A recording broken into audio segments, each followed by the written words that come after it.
Everybody, and welcome back to the Games Done Quick Hot Fix. This is How to Train a Speedrun. Before we get into the game tonight, Frost Fatale's 2023 prize submissions are open from now until Monday, this Monday, coming up, February 20th. You can go to gamesdonequick.com for more information, or use exclamation prizes in Twitch chat for more information. Also, Games Done Quick is returning to PAX this year. PAX East 2023 on March 23rd to 26th. We're looking for marathon-style speedruns to showcase the event. Game submissions are open now until February 26th. Use exclamation PAX in Twitch chat to submit your runs. With all that said, we have a great show for you tonight. We are going to be learning Mulaka, and I have the wonderful Emerald Alley here. How are you doing? Hi, doing well. Ready to get going. So yeah, this is Mulaka. This is a game I love, means a lot to me.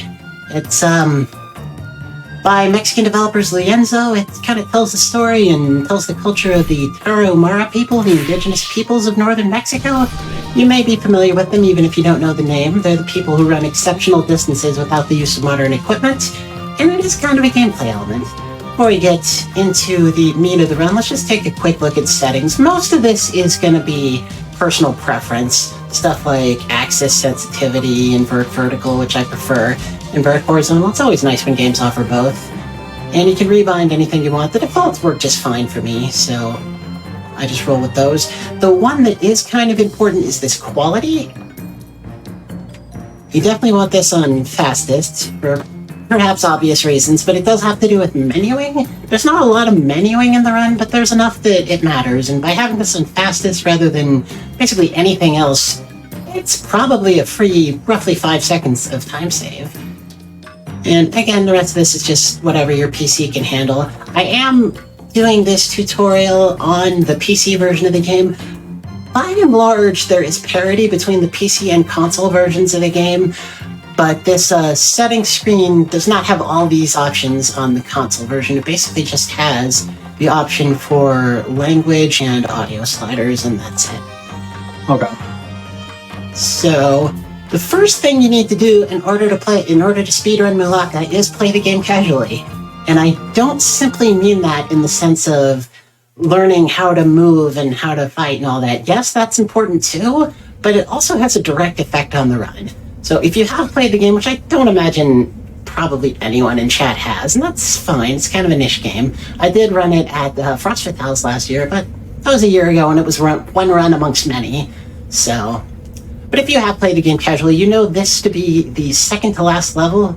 This large gentleman here is a boss we will see again shortly, and this kettle we jump into takes us to the underworld. In many ways, this game is similar to a modern Zelda title, and this is one of them, that after you complete the game, your save file doesn't show the completion of the game. You can go back to the last level and do it over and over again, and it actually helps the speedrun tremendously that that's the case. So, if you play the game casually, you know that the game is supposed to end with a boss rush, and we are going to perform that boss rush on save file 1 before doing our run on save file 2. It doesn't matter which number. You could do the boss rush on 3 and do your run on 1, or any combination. This is the last level of the game, and there is a skip that I never get in runs, so of course I get it right here. You'll notice that this save file has all of the potions unlocked in the lower left corner. That will not be the case when we do the run.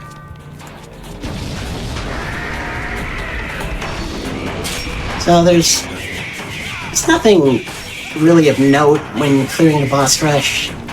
Just start off, run attempts. I basically just do this to, like, you know, get the hands loosened up, get muscle memory for the controls of the game. And you see these 5 markers off in the distance here in the underworld. Those are the 5 phases of the boss rush, the 5 bosses, I guess. One of them is just kind of a collection of minor enemies. You see, after we've defeated one, it lights up. Off to the next one. Yeah, this save file also has all the upgrades, which you can see in the top right corner if you're familiar with the game. Where is he? There he is. Wow, he's usually not there. I'll chuck some bombs in his face. And I'll do this. Again, it doesn't really matter how you clear this, you just gotta clear it. You'll see me using some powers that we will certainly find out more about later on. I lost a soul. Again, really doesn't matter. Just gotta clear all the fights. And the bosses that show up in the boss rush are stronger versions than the ones you would fight over the ordinary course of the game. On your first playthrough, not knowing what you would find when you reach the last level, it is kind of epic.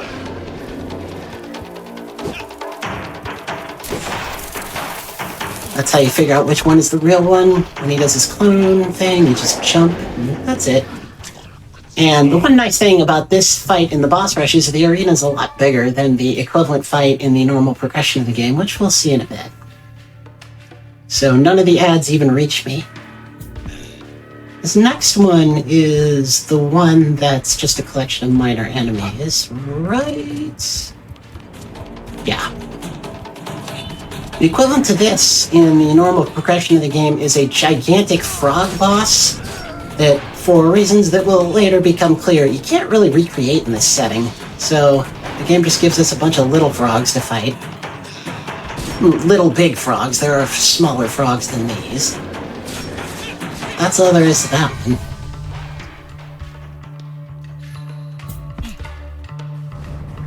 Two more. You can see with each successive phase, more lights come up there. This is the trio fight. This fight is very different in the ordinary progression of the game.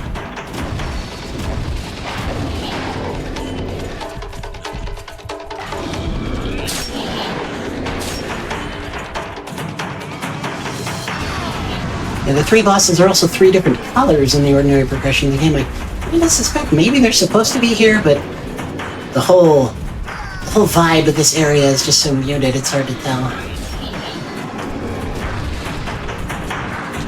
And for whatever reason, they threw one of these guys in as well. He runs, and then if he doesn't hit you, he opens up his weak spot on his backside, and that's how you defeat him, is just by hitting the weak spot on his backside. But if he does hit you, he doesn't show his weak spot.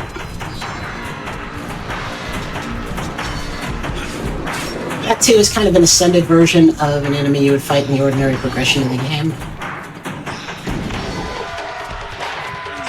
Oh, this guy is being tanky. There we go. Pop a heal just for kicks. Don't really need to. So that's 4 lights, 1 more. This last one does heavily resemble a... This one is probably, of all the fights in the boss rush, the one that most closely resembles the ordinary progression of the game. However, in the ordinary progression of the game, we defeat this boss in 3 cycles. I have never done it in less than 4 in the boss rush. He does have more health in this version. This is precisely how you, again, we'll get back to this in however long it takes.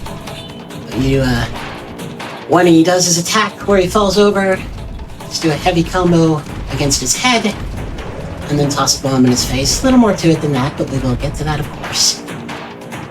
I'm purposely leaving out, basic explanations of controls. I'm going to go over that when we start the ordinary progression of the game.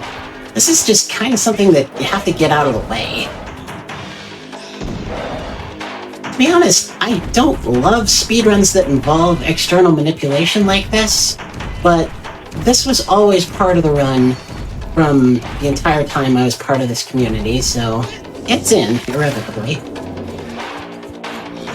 Yeah, that's usually how it is, unless you make it a separate category or something. Yeah, and it wouldn't be compellingly different enough to do that. You see, that was 3 cycles there, and he still has 69 HP, nice. Sorry, couldn't resist. That is actually one of the trollier things you can do in the fight. I got past it that time. Should be dead here. Yep, there it goes. Alright, so that clears the boss rush. Where is the, there it is. 5th light comes on. Remember that sight, the 5 lights. Whenever I do grind out run attempts, this, strictly speaking, isn't necessary, but I always like to run into the Ring of Stones one more time and spawn the final boss, and then quit out. Okay, so we are now set up to speedrun Mulaka. Yay! So having done that on Profile 1, we will go into Profile 2, and this is where the run would actually start. This is where if I was doing an actual run, I would say 3, 2, 1, go. But we just start. And this is so cool. Enjoy this in your first playthrough. These cutscenes with this narrator speaking the Tarahumara language, and even this beautiful art style. It's so good. The game basically tells the story of the Tarahumara creation myth. Then when the cutscenes where the narrator is speaking the Tarahumara language, you skip those with the bottommost face button on the controller. These ones that are in engine, the right-hand face button. Yeah, it has a B prompt on my screen, even though I'm actually using a PS5 controller. But yeah, X on my controller to skip the Tarahumara cutscenes, circle to skip the ones in engine. On, obviously, an Xbox controller, that would be A and B. On a Switch controller, B and A. And I will find myself saying things like the console versions of this game. Strictly speaking, I really only know about the PlayStation and Switch versions. I don't have the Xbox version, but I'd be astonished if it was any different. I wouldn't mind picking it up, but it's a little hard to justify spending $20 on a game I already own 3 times. Yeah. Yeah. I wouldn't. So anyway, this is a basic movement.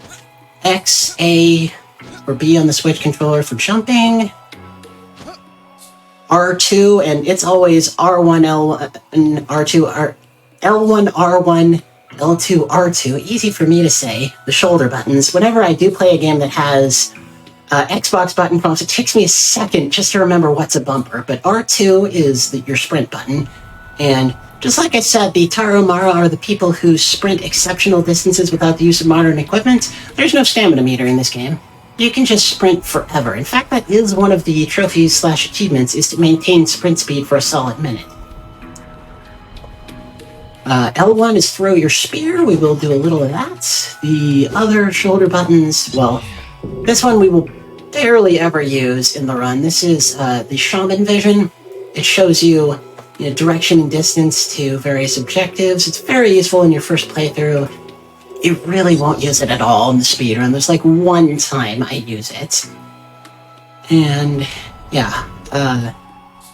Square is your light attack, or X on Xbox controller, or Y on Switch controller. I don't know why they switch those. It bugs me every time. Topmost face button, triangle, Y or X is your heavy attack. You do a basic combo with each. 4 hits with the light combo, 3 hits with the heavy. Those will be important later on. So now we just start running. And we come up here, there's this circle of stones. See these all over the game. These are supposed to be, Scorpion. These are supposed to be enforced fighting arenas. And if I run into it, oh no, there's a wall. But here's what you do. You run to the edge of it, pull up the map, and warp to the area you're already in. Okay. X or A to get past that, and just skips the fight entirely. You can just run past it. You do have to be at the outermost edge of the Ring of Stones, or else you'll just go back into the forced fight. And if you really wanted to, for some bizarre reason, you could actually backtrack into it and spawn it all over again. But, of course, we're not going to do that. Now, if you play the game casually, you know that these are quicksand. If you fall in them, you will not die, but you will take damage. And I think the game expects you to, come here and do this, but it's actually just barely possible, and it's a really tiny corner cut. This is not something you would want to stress about on your first playthrough, but if you have sprint speed going and you launch from the end of that rock, you can get straight onto this one. It's like, a half a second time save, if that. Okay, so yeah, it's not like the end of the world to go for it. No. And right here, you're supposed to hit this little switch with your spear, but again, if you come up with sprint speed, you can just jump around this rock wall. That one's a little bit more significant. That probably saves 2 or 3 seconds, because even once this rock wall is dispelled, you would still have to knock these down with your heavy attack to get through. Now we're on this side, and this NPC here will actually point us toward that wall up the hill here, you see the 3 hollows carved out into it. You're supposed to find stones that fit into those hollows. That's actually what these objectives in red here are on the Shaman division. But we're not going to do that. We're not going to go after any of those stones. Almost every level has one of these gates. We won't go through any of them the normal way. And at least one of them we won't even see. So you're running up here.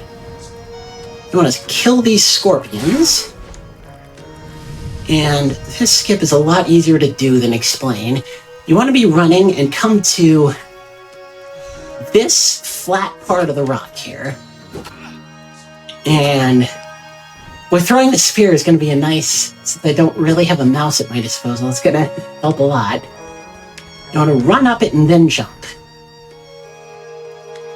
Run up and then jump, and you can see I backed out of it, of course. But that's how you get the momentum to get up and over. This is a little tricky. It's something that's kind of more of a feel thing that's going to take a few tries to learn.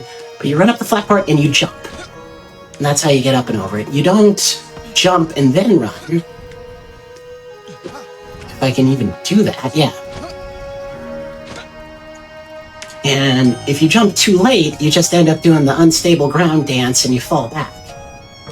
But you're down here, you run, then you jump.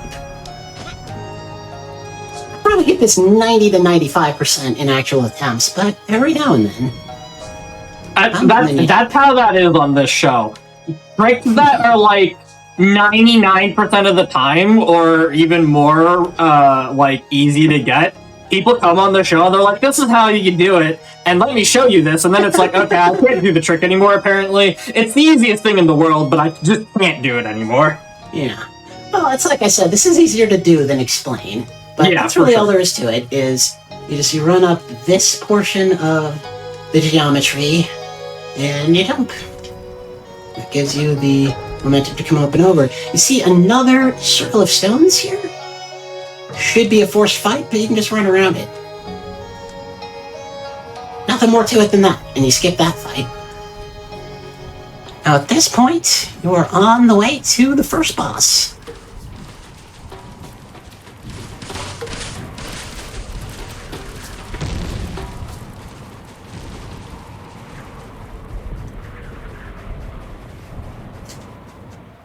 You can B or circle to skip the in-engine cutscene. You have this scorpion, this giant scorpion. What you want to do is throw your spear at his leg sheaths while he's charging you. And, I'm not going to be too proud to admit that on my first playthrough, I wandered around for probably 2 to 3 minutes going, what do I do, what do I do, what do I do?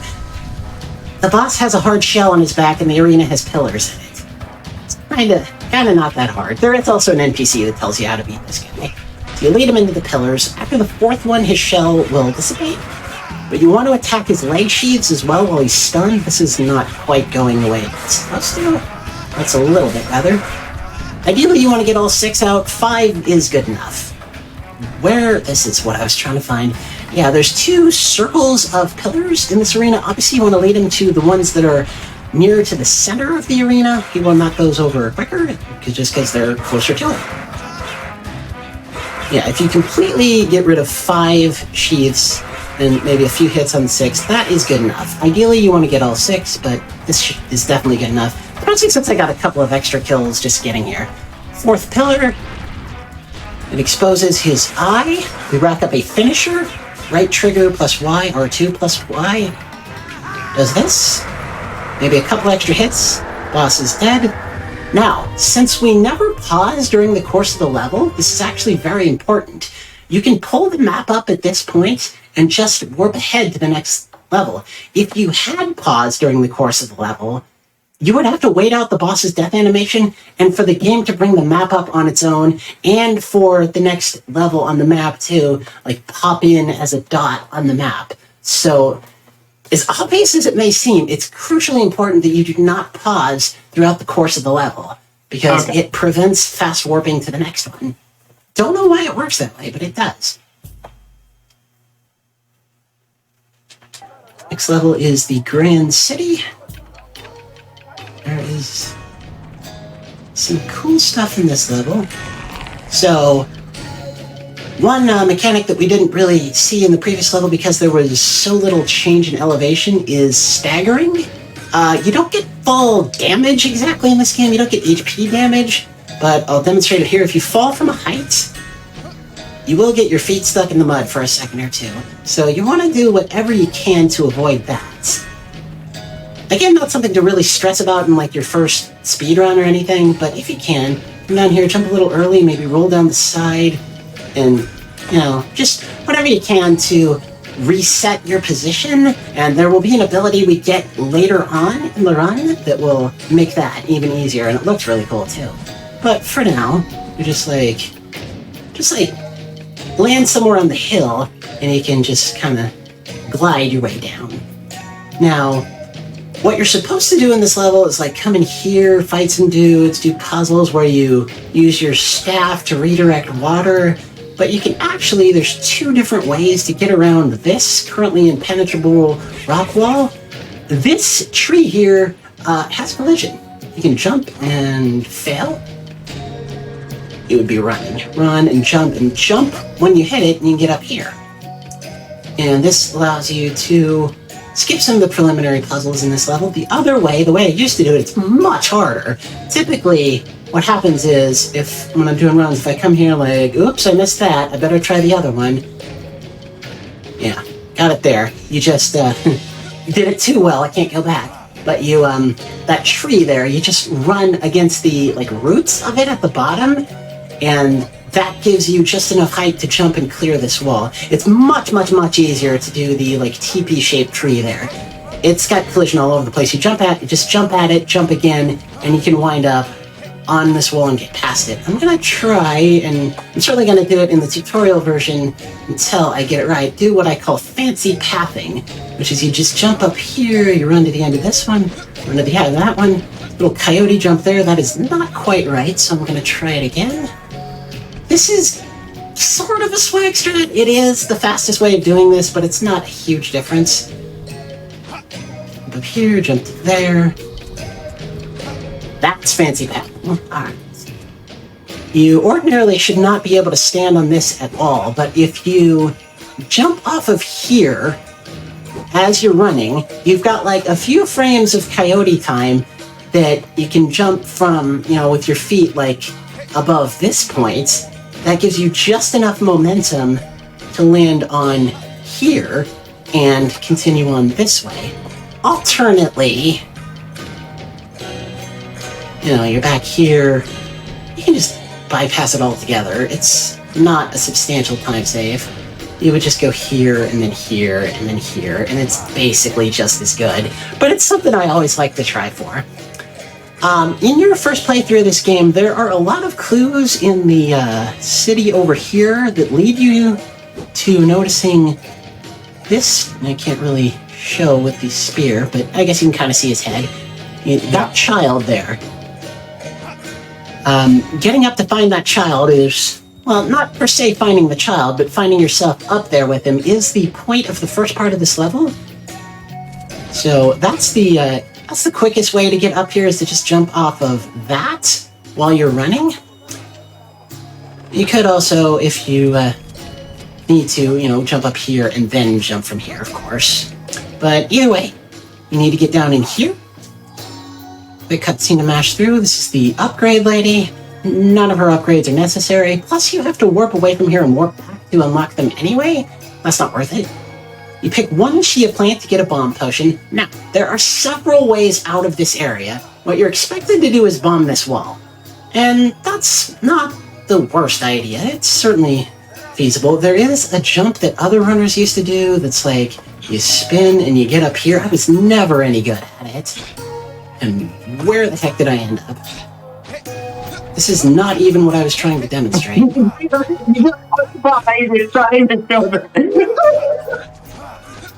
Uh-oh. Oh, can I save this? I don't know. Wow. I don't think I can save this.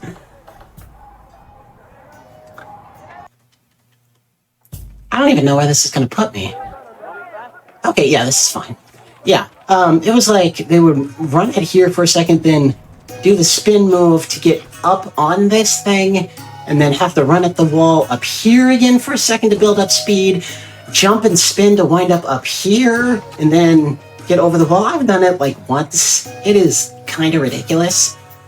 The most optimal way to get out of here, and this is something I found totally by accident when I was derusting this game, and I forgot which button to use to pick plants. It is, as you see the prompt on screen, X on an Xbox controller, square on PlayStation controller, Y on Switch controller, on keyboard. Figure it out yourself. You see this little seam here? What we're going to do is run and spin, because once upon a time when I was derusting, I thought the spin button was the pick button, and let's see if it... No? I can usually get this within about 5... Yep, there we go, that's it. I can usually get it within about 5 or 6 tries, and given that it skips 2 cutscene triggers, it's pretty good. The other option would be to... And this is a good time to explain this other glitch that I found. The other option would be to bomb the wall, but don't just bomb it, you want to dupe your bombs. I said before that this game plays like a modern Zelda title, and in many Zelda games, there's even an achievement/trophy that references Zelda. There are pots in the city, and if you try to smash one with your spear, you get the achievement called "This is not Zelda ... that game." Anyway, explosive management is very important. You press right on your directional pad. That brings up the bomb reticle. Now, if you then press for a potion you've never discovered or simply don't have any of, and spoiler alert, we won't get either the shield or rage potions, so right and then left or down are good muscle memory to get in, so hit left. He's not really making the noise I expect him to make. He should be making some kind of or no, some sort of groan or grunt that indicates that no, you don't actually have that potion. It also works if you have 0 of the potion in question, but once you've done that, throw the bomb, and you can see I still have a bomb. I think it works because the bomb is a 2-step process. The first time you hit the bomb button, it brings up the reticle, then you press some other potion, then you throw it, and it consumes that potion instead of the bomb. And if you don't have any of the potion in question, it consumes nothing while also giving you a bomb. It's pretty cool. I found this, again, kind of by accident. Just kind of by, I was just trying to toss bombs at stuff really fast, and going back over the VODs of when I had seen it happen, I was listening close, and I heard the character name is Mulaka, by the way, I heard Mulaka saying or no. So that's kind of how I figured this out, and it's a really powerful glitch. It's a big time save in a lot of ways. You can just throw one bomb forever. Now, it is possible to mess up a dupe if you press your potion buttons too fast. That is why, even in PB attempts, I will typically pick a safety bomb, because there will come an opportunity for that. So there's our stone gate there. The gate with the 3 rock hollows carved out into it. Once again, we are not going through it the normal way. Come up here. Now, where we want to jump is right here. And this is another one that's easier to do than to explain. You jump, you're there, yep, see.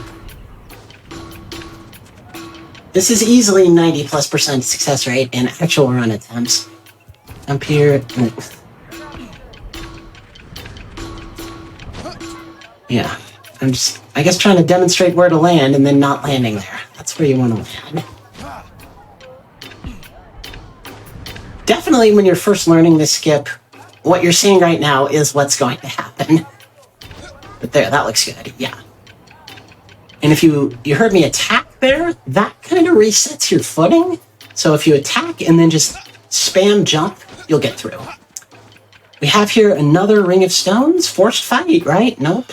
Just run around it. Nothing more to it than that. Now here, dupe a bomb to get through here. There I kind of heard it. He went...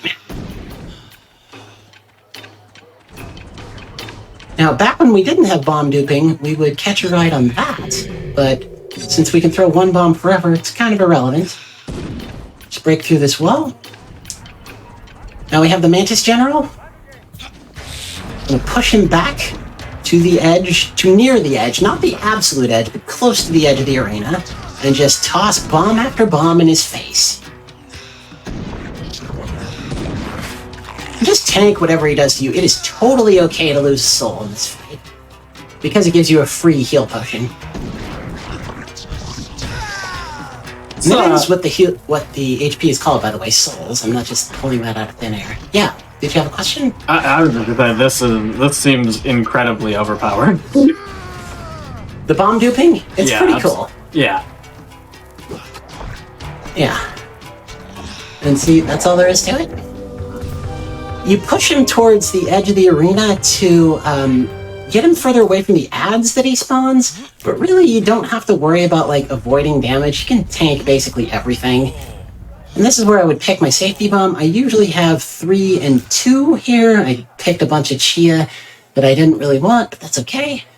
And this here is the Demigod statue. This is the I Rebuild Woodpecker Demigod. This is the advancement of the story, and you want to approach the statue. As soon as it says game saved on the bottom of the screen, pull up the map. Again, because we didn't pause, we have our full map available here. We can warp to the next level. This is one of the only substantial differences between the PC and console versions of this game. You can see I have all day to do this. Obviously, I don't want to take all day in a speedrun, but there's no compelled rush here. I can, as much as I need, okay, I'm here, oh, all right, that's where I want to warp. On the console version of the game, you can still do this, but when it says game saved at the bottom of the screen, you pull the map up, the screen will already be going black for the fade into the Demigod cutscene, and you have to really hurry to get your inputs in to warp to the next level. The Demigod cutscene is entirely skippable, but of course it's faster to not spawn it in the first place. So we'll go ahead to the next level. Have there been any questions from chat? I don't know if how much I've thought. This is all just second nature to me, so I don't know. You've been explaining things pretty well. I haven't seen any questions, although chat was acting a little weird for me for a few minutes, but I haven't seen anything. Yeah. I don't have it up because I kind of, given my decidedly mixed history of, tech success streaming with this channel, kind of don't want to breathe on my streaming PC right now. I don't have chat up, but if anybody does have any questions, feel free, and Church will relay them to me. So, on this level, what you're expected to do here, you have the I Rebuild Woodpecker transformation now. What you're expected to do is come here and fly over this, and fly into the wind from here. That advances you forward. And I'm about to fall in the water. No, I'm not. Furl goes. But you don't want to do it that way in a speedrun. So, you start the level here, run, and then we're going to jump off these rocks here. And it took me a long time to get this right. What you want to do is jump from about here with your running momentum to land on this one. Then from this one, land on that one. And then from anytime you're not on stable ground, the game thinks it's a double jump. From this one, land on this one, and then from there, you have the momentum to make it into the wind. I'll try to show that in one fluid motion. If you don't get it in one fluid motion, is that, do you have to retry, or, if you get one... Go ahead. Yeah, if you fall in the water, I believe you spawn, right back here, so you would just do it again. Yeah, you're running... Jump from about here. Yeah, that's all there is to it. The problem I had with it the longest time was I was waiting until too close to the shore's edge to jump, and that put me on the wrong rocks.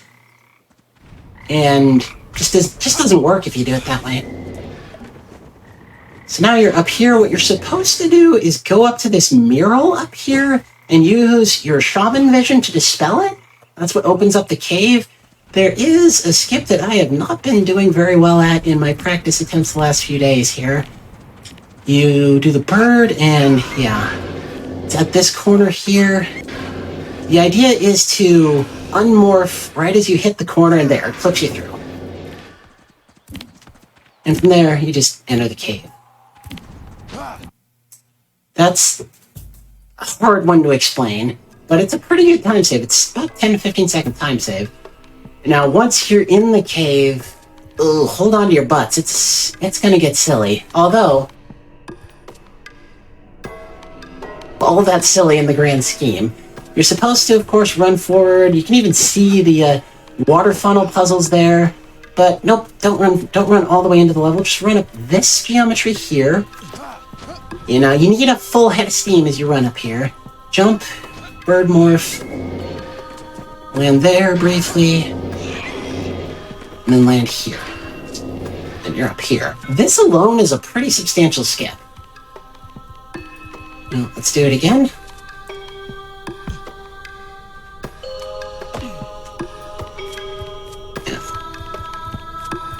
Actually, let's leave the cave and come back in so I can show you the normal way of coming back in.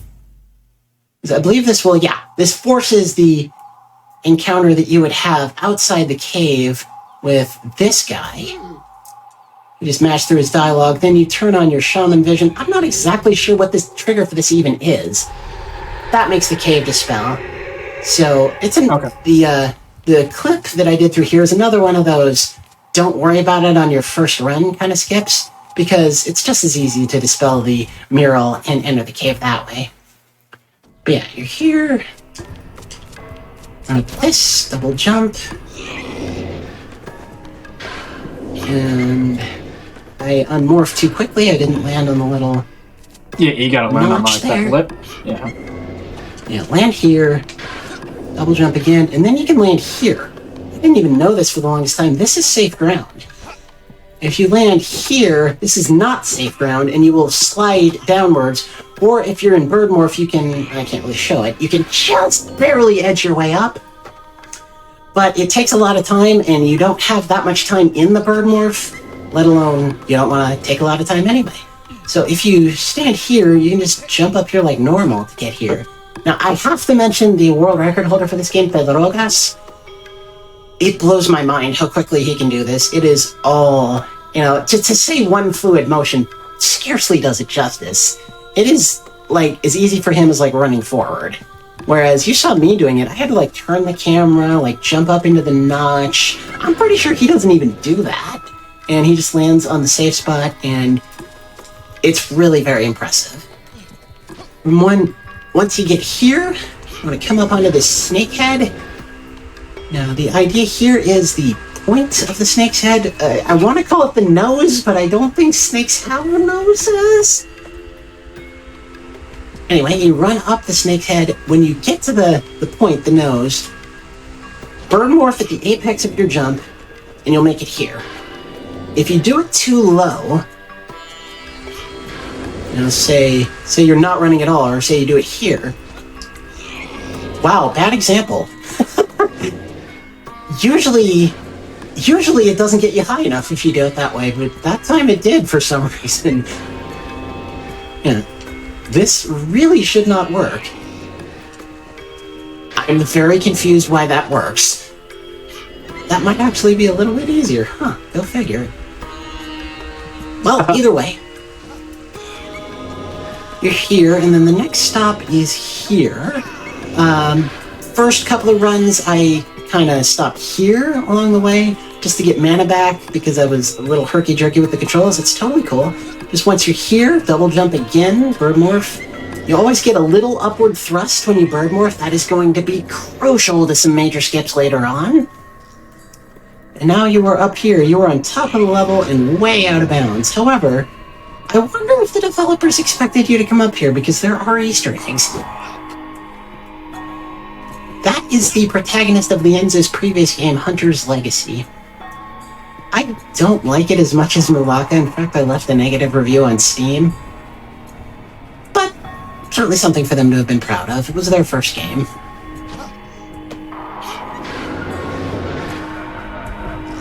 You kind of just have to know where to go up here. There's, like, obviously not really any landmarks. It's kind of just blocky geometry. This is where I would suggest watching my run or Pedrogas' run, because older runs than ours do this level in a different way. There are other skips, obviously slower skips. I nonetheless marvel at the ingenuity of those skips. But anyway, you come here, and then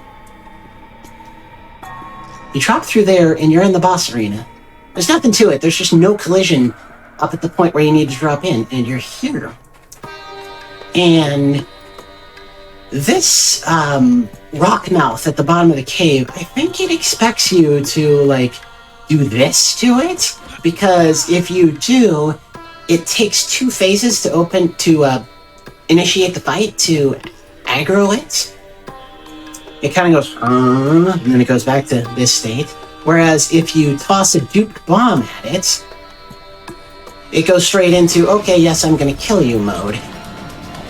And now, no joke, one of the hardest things in the run for me, maybe the hardest, is climbing back to the top of this arena with the boss aggroed. It should not be this hard. This boss is pretty weak and pathetic. That's why all of its attacks do a full soul of damage. Now see, that's all there is to it, but I have died doing that climb and lost runs to it. Dupe a bomb, if you dupe it right in the middle of the 3 mouths, you can take 3 mouths out with 1 shot. You're expected to throw your spear. Even 2's okay, because you can only ever get 1 throwing your spear.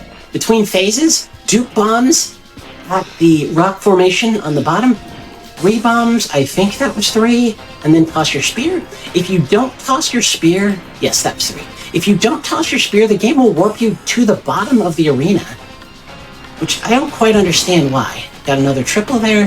I think it's because you're expected to go down there and hit the rock formation with your spear, just like melee, but I've never done it that way, not even in my first playthrough. Yeah, the key to 3 out of 4 triples is not bad. The key to the fast fight here is triples. You could theoretically throw bombs at these mouths down below. I do not recommend it, because there is something else you can hit on the boss's body that will force you to the bottom of the arena. I don't quite know what it is, but I have hit it, and it's basically rip run if you do that. So, especially given that when you aim with your spear, if there's something to lock onto, it pretty much automatically locks on. I recommend, highly recommend, in the second phase of the fight, dupe a bomb for the 3 mouths on the top. If you're good, if you're lucky, you can get all 3 with 1, but you can certainly get at least 2. And then, throw your spear at the other one. For the 3 mouths below, since there are 6 on each side in the second phase, just throw your spear. It's way easier, and honestly, to hit them with a bomb takes kind of a ridiculous level of aiming. So this is the bear demigod. So again, we walk over to him. It says game saved at the bottom of the screen. We pull the map up, and we can warp to our next zone.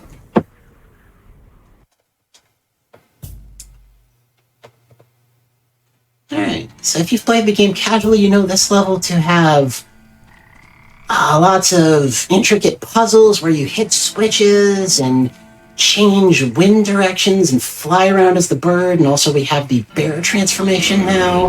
We're not going to do any of that. We're just going to fly through this little crack in the stone gate, again attack, and fly again, and we're on the other side of the stone gate. That's all you have to do in this level. This is the boss arena over here. It's that close, and you can absolutely make it with a bird morph from where we're standing. Now, with that said, this boss is an RNG poop fest. This boss has cost me so many runs. Froggo. This is good. This is what we want him to do. We want him to suck in water. The thing we don't want him to do is shake it off like Taylor Swift. He'll never go the entire fight without doing it. This is such a good start. I don't even know where the fish skeletons are. There we go. This is how you make him vulnerable. Sucks in water.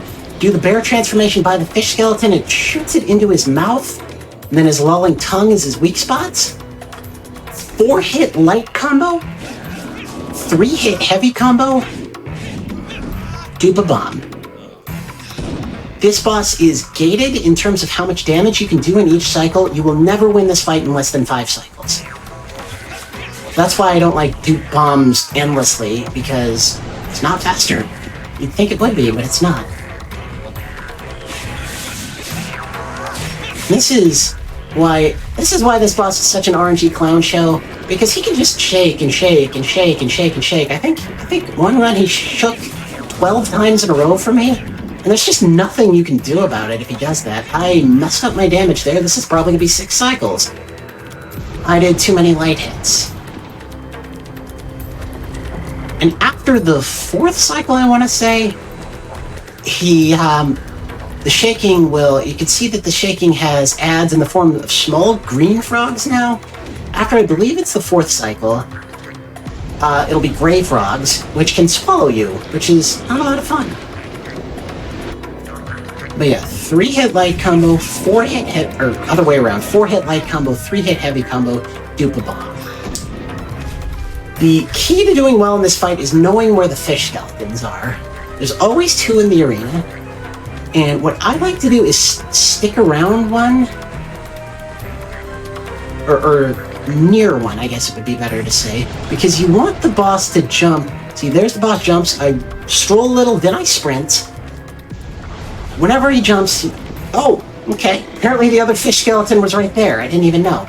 That is one of the ways that Pedrogas is so much better at this game than I am. He is really good at moving the fish skeleton toward the boss so that the boss will, as you just saw there, swallow it on his own. And you don't even have to do the bear transformation to shoot it into his mouth. There is a little trickster enemy here, and I'm not oh, it's over there.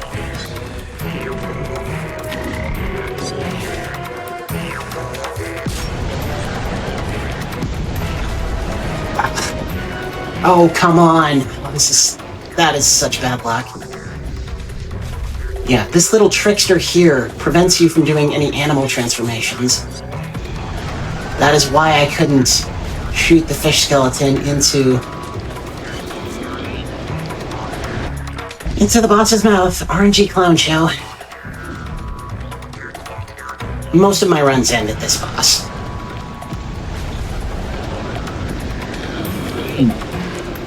Just because you're trying to grind down the best time possible. Oh yeah, see, yeah. There's 2 of these gray ones right by the weak point. See, I can't even attack the boss right now. This is such RNG clown show. That's really unfortunate.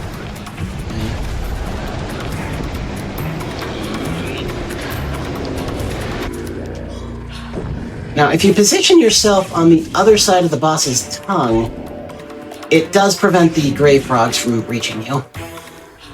Oh, okay. I was closer to killing him than I thought, but still way too many cycles. But again, we didn't pause, so we can pull the map up and go on to the next level. That's really the shortest level because we just go straight to the boss.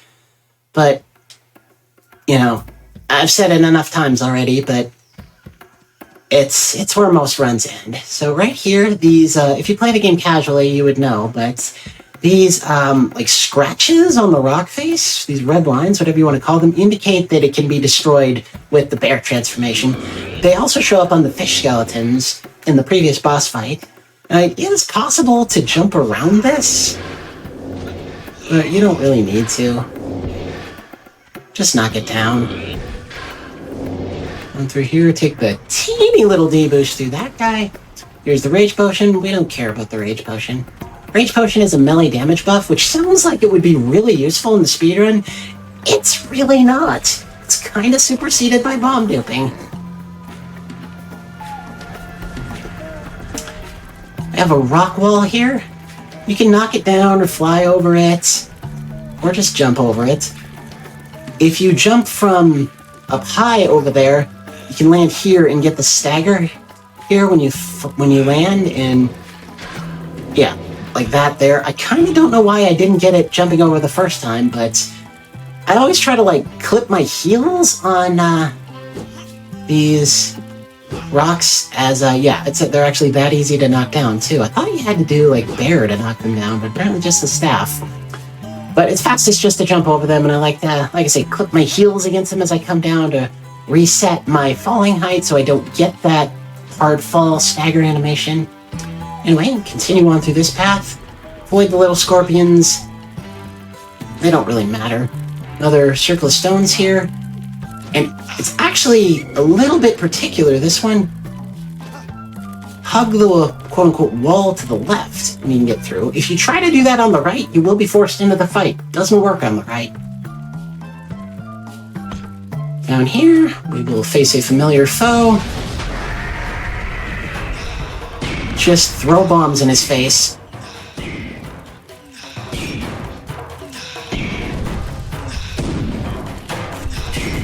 Nothing more to it than that. We used to get a rage potion and throw our spear at his eye, which also staggers him. And I think theoretically, doing the fight that way, if you got it absolutely perfect, would be half a second to a second faster. But you saw how pathetically easy that fight was with bomb duping. Just run in his face and throw bombs at him. It's a million times more consistent. Because let me tell you, when you're trying to aim for his eye, you have to get right in the eye to stagger him. And if you don't, he can grab you with his pinchers and throw you up into the air, and then he can burrow underground. Just a lot of ways to waste time. Whereas if you use bomb duping, that fight will never take any longer than it just did. There's another demigod statue. They don't always just come at the end of levels. This is the Puma demigod. Once again, game saved, pulled the map up. This time we warp back to the area we're already in, because that was just a mini-boss. Now I want to expound on this ability a little bit, so I need these gentlemen to leave me alone. Ordinarily, I would not bother killing them.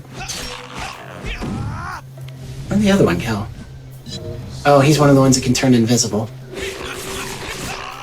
One skill to have. So, Puma transformation, jump and hit circle or B or whatever it is on a Switch controller. I have a Switch, I love the Switch, I just don't play it very often. And you get the Puma, you surge ahead in midair. It can also climb up flowers, and we'll see one or two intended uses of that. But here's an unintended use for it. Come up this hillside. You see, we're here, and kind of an invisible wall there. Puma can clip through. The way I do it is I jump and do the bird morph, and while I'm in bird morph, I hit X and circle at the same time so that I'm still in bird afterwards. I don't know why I do it that way. I'm not sure it makes any difference, but it's the muscle memory I'm in, and it's, I don't know, comfy. Come up this hillside. There's another Easter egg up here that's kind of neat. I'll just show it off since we have the time. Some of the game developers there. Obviously, the gentleman with the beard featured frequently, but there are a few others in the picture as well. That's fantastic. If you see Pedrogas' run, he clips back and bounds much closer to the entrance of the boss fight arena below us than I do. I've tried it that way. Every time I do it that way, I soft lock. The boss AI just doesn't activate, so I come further down. I go back and bounds between these two trees. Pedrogas will do it here, and I don't know how he makes it work, because it doesn't work for me when I do it that way, and the time difference is 2 seconds, so yes, it's something that he saves time on me over, but it's not a major thing. Just do a Puma to get back and bounds here. Now, Puma again just before you hit the ground. That resets where the game thinks you're falling from. So instead of falling from way up there, which would be sure to give me the high fall stagger animation, I fall from only about this high, and you do the Puma, you land, and you can just keep running. That is a substantial time save if you do it perfectly over the course of the run repeatedly, probably upwards of 20 free seconds, because there are a lot of high falls in the remaining levels. And if you do Puma, or the bird works as well, but the Puma is obviously more optimal because, you know, you thrust forward and then you can just keep running, whereas as the bird, if you're like here, okay, yes, it stopped my stagger animation, but I'm kind of not going the way I want to, and you can't really as fluidly get back into your running animation. So you see, that is the stone gate right there. And hi guys, how you doing? Not only is their AI not activated yet, they don't even have collision yet. So this is kind of neat. To start the fight, you just go to the stone gate. This prompts the third one to jump in. Queue up a bomb dupe. Your AI is still not active. There. Once he does his roar, that is when the AI is active, and that is when you start spamming bombs. Once they're in a tight circle around you, do the bear transformation. Bear has the best hitbox, Puma does the most damage. So back off. Alright, this is not exactly going to plan, but do a Puma as quickly as you can. There. Got that one with the Puma. Keep duping bombs. Puma. Bear if you have to. Melee if you really have to, but it shouldn't come to that. That was a very bad fight. It can be done a lot faster than that. And again, you can, you know, pull the map up and warp to your next zone right away, but I kind of want to show this because this is a little goofy as a result of what we did to the game. When you defeat the bosses here, these NPCs will talk about these bosses if you find them in the level and talk to them. The bosses are defeated, so the townspeople can reach this ground again, and that's wonderful, except the stone gate is still there. How'd they get in? Anyway. Let's go ahead to the next level. Now, this is an interesting one. At the beginning of this level here, you can see that the trickster symbol appears. We can't do any morphs. It's just right here. It's because what you're expected to do here, turn this off. What you're expected to do here is do the Puma transformation to climb these flowers, get up here and hit that. That opens this gate over here. Now what runners used to do, there's another example of resetting fall distance, is come here and like throw the spear from this far away, which is kind of ingenious, but it's really hard to line up. I've never actually done it that way, I've just seen the older runs. The fastest way to get past here is to clip out of bounds. Alright, Puma through the two trees, we are out of bounds. Most of the out of bounds areas in this game have collision. I don't know why, but they do. And it kind of saves the speedrun that they do. The gate to get past is there, so clip back in bounds anywhere around here. There we go.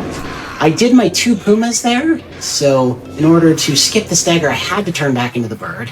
I don't know if I mentioned that, but you can Puma, but even though I kept hitting the spin button, which is what you hit to turn into the Puma, you can only do it twice in midair. You buy a save point, take the save point. Whenever I run this game at marathons, I like to joke that, oh yeah, I'm done for now, I'll come back later. But no, it sets your spawn there. There's another good example of skipping stagger animation while continuing forward as the Puma, just a little corner to cut, but those are the kind of corners that turn good runs into great runs. Welcome to the one and only Ring of Stones fight we will actually do. Queue up a bomb dupe as the fight starts, because you have these angry gentlemen.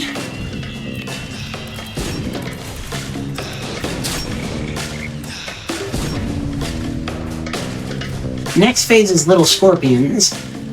Bomb isn't the best idea here, Bear is the best idea. Gather as many of them around as you can and do the Bear.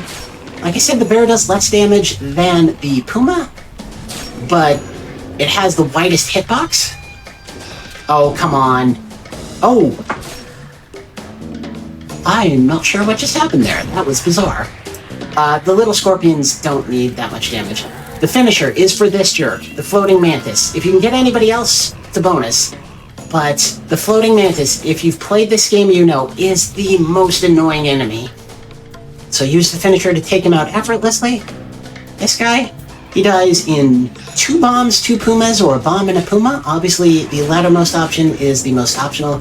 Dupe a bomb in his face, then I like to turn in a tight circle, come back and do the puma, and he's dead. And that is the Ring of Stones fight, which unlocks the Sea Snake Demigod. Again, it says game saved. We pull up the map and warp to the area we're already in. The intended use of the Sea Snake transformation, well, the primary intended use is to cross bodies of water, and that is crucial to the ordinary completion of this level, and also the 100% of this game, which requires a lot of backtracking. Only Pedrogas has ever run the 100% of this game, and I don't see myself ever doing it. There are a lot of skips in it, a lot of unique skips in it, but it still requires backtracking. And that's just not my idea of a good time. So I mentioned silly... I mentioned silly skips before. It's about to get sillier. Flip between these 2 trees.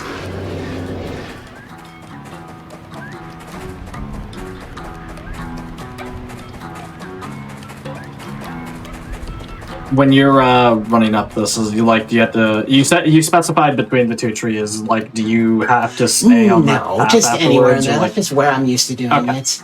And yeah. Okay, sure. And this is, I guess, kind of another sort of what I'm used to thing here is I can't really aim that high, but do you see where the geometry, the green geometry here, kind of comes to a point? That is what I aim for here. Okay. Line yourself up at points and just run forward. Well, jump and run. That didn't feel right. Let me do that again. Line yourself up with the point. Should just be run forward. Yeah, there we go. 1, 2, 3, 4, 5, 6, 7, 8, 9, 10. Third. 1, 2, 3, 4, 5, 6, 7, 8. Interesting. Okay, that is borderline impossible to explain while doing it. Yeah. When you do the shaky ground dance, as Mulaka is in that state and extending up into midair, if you're in that state for 12 seconds, the game will take you back to your last stable ground. But doing an animal transformation resets that timer. That's why I counted to 10, did a bird morph, and kept going. And then I counted to 8 just to kind of get the right timing.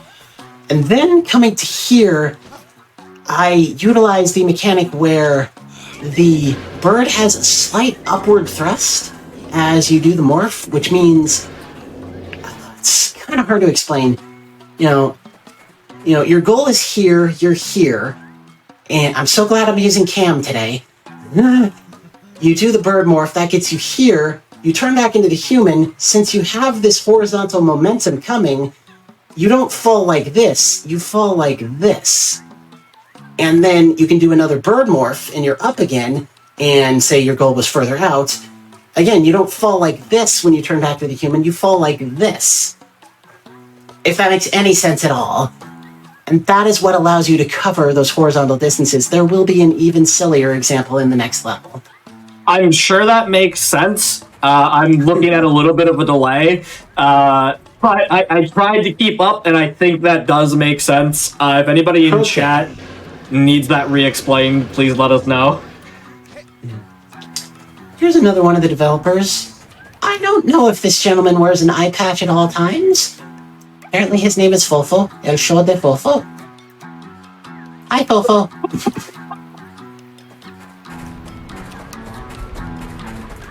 I believe his actual name is Adolfo. I've interacted with him on the Discord a few times. By the way, Not that I claim to, like, know them all that well, but the Lienzo people on Discord, just a lovely bunch of humans. Great, great people.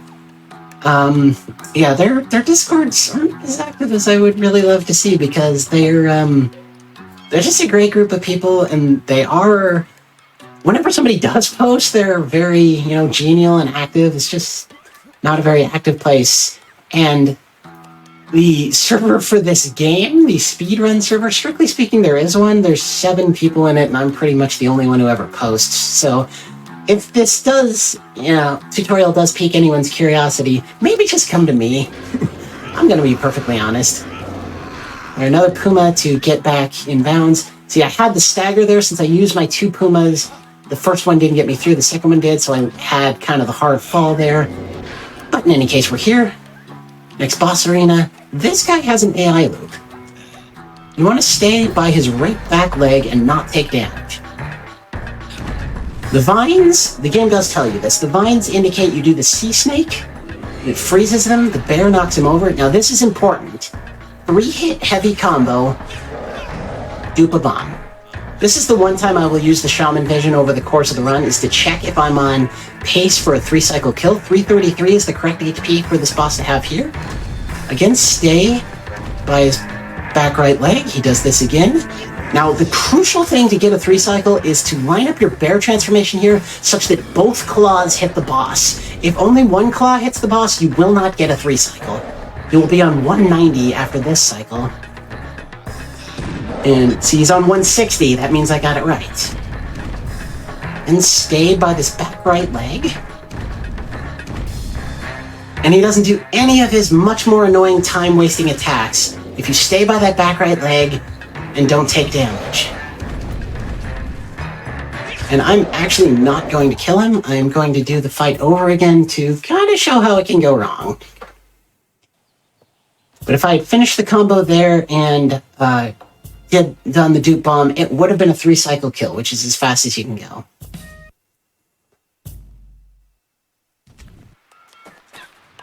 Yeah.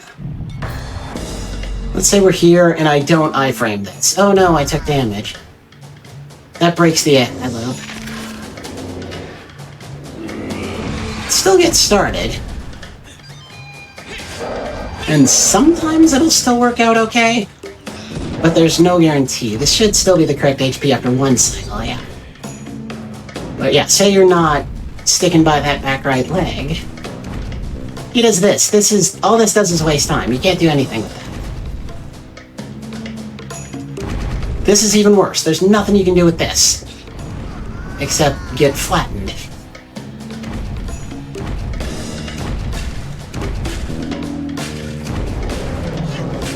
And, you know, let's say the right claw, I think that might have actually still worked, though. The right claw wasn't lined up with his body. I think I might actually still be in line for a 3-cycle here. I am. That's so weird. But if you check the HP there and he's at 190, you are not in line for a 3-cycle. And the other very trollish thing that this boss can do, it's possible for that Vine Fist to land out of bounds from the fight, such that you can't do anything with it, and you just have to wait for another cycle. So I will just advance past the fight this time, since somehow that was still a 3-cycle. It should not have been. That NPC right there, you meet him throughout the game, he compiles a bestiary of the various creatures throughout the land.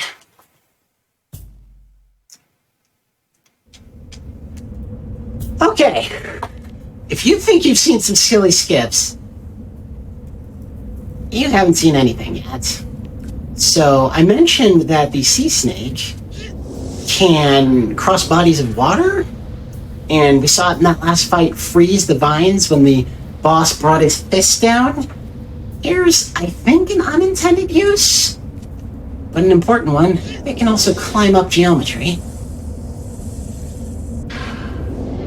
Because if you've played this game, you know you're supposed to jump off of there, and it's a pretty intricate level where you are constantly like flying through as the bird and hitting magic orbs, oops, I said orbs, in midair to maintain your mana so that you can make it from one platform to another. And there's tons of Ring of Stones fights. We're not doing any of that. This is by far the hardest skip in the game. This takes a lot to get right. And if you are keen on learning the game, I would recommend learning this for the first time on your first playthrough save file that has upgrades. So what you need to do is jump off this point here, and then...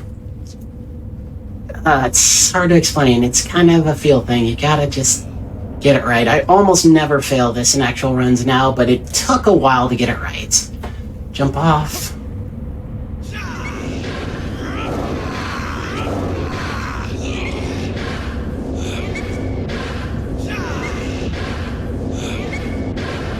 Yeah, that's it. You have to get from there to here. Since this has collision, it is a lot harder than I just made it look. And like I say, I recommend doing it with upgrades the first time around, because that will at least let you know some manner of movement and timing. Obviously, in a real run, you're not going to have upgrades, so you got to learn it without them at that point. But it's a doozy. It's the hardest skip in the game without question. And then here, invis wall, but since when have we cared about invis walls? Just clip on through it. Another resetting fall distance there. Now from here, see this little seam in the geometry? Do a C-snake. And you can... I believe this is faster than running anyway, but it also avoids the, oh no, I'm on unstable ground animation. And you progress forward through it. You may have noticed that, like there, like this is stable ground, so as I was coming through here unstable, if I hit that for even a frame, it also resets the timer. So you're in no danger. Once you get as high as you did with the, high up the seam as you did with the C-snake transformation, you're in no danger of losing your forward progress here. So once you're here, C-snake to get up this geometry. You really only need about half a mana bar to do that, so if you're doing it all in one smooth motion, you don't need to wait for all mana to recover. This is a little tricky. This is another C-snake up the geometry, but you can't do it here. If you try to do it here, you get to the top. Okay.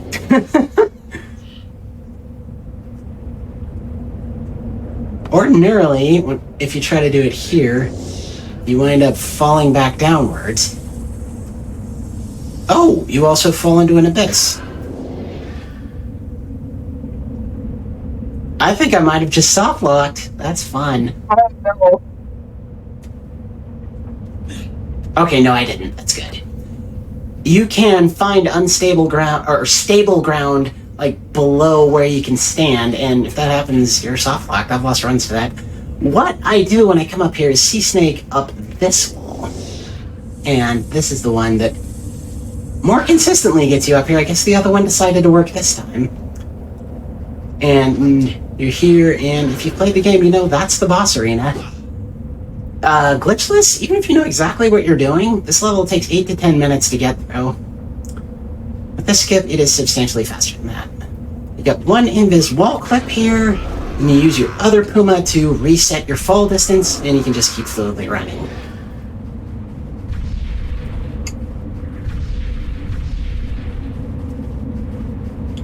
This may look familiar from the beginning of the tutorial. This boss has glowing weak points. There will be 12. They always light up in the same sequence, so you know exactly where you're going.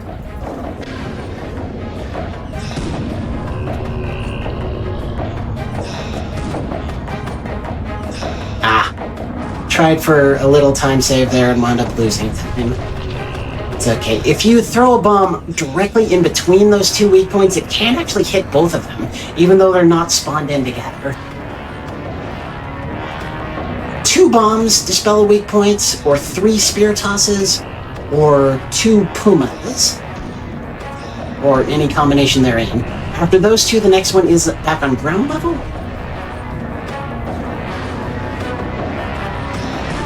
And then back on its back again. Basically, the major thing you want to do in this fight is not get bucked off his back. If he does start getting squirrely, or if he, bucks you way up into the air, You just do the bird transformation while you're up there, and it makes it a lot easier to fall back down where you want to, and I am not hitting this weak point. Yeah, see, like this? Very easy to fall back where you want to.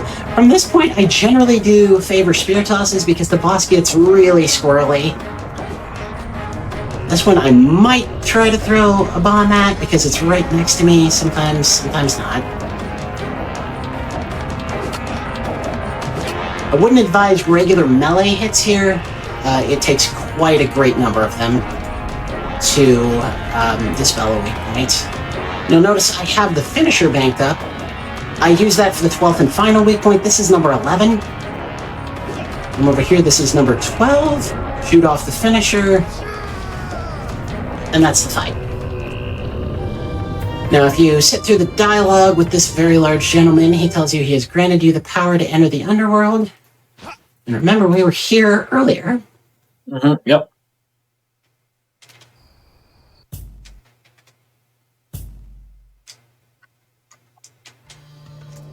See how those 5 lights in the distance are still lit up? So even though we haven't touched the boss rush on this save file, the game thinks we've done the first 5 waves.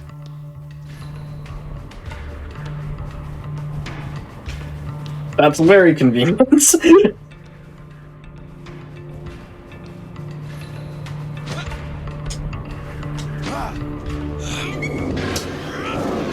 And there's, oopsie, there's a little bit of traversal here that I absolutely love, although I'm worried that it's not going to work. Okay, good, yeah. You see, I was not above the walkway there.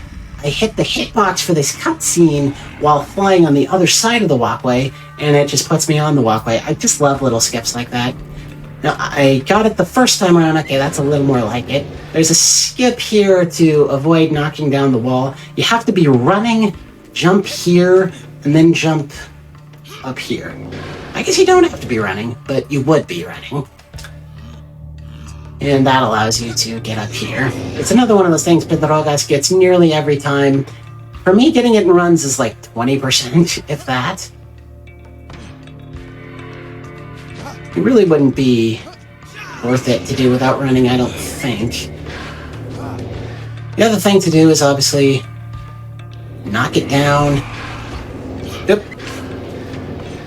Okay, that was odd. Knock it down and just catch a ride up. It's maybe a 5-second time save. It's another one of those don't fuss about it kind of things.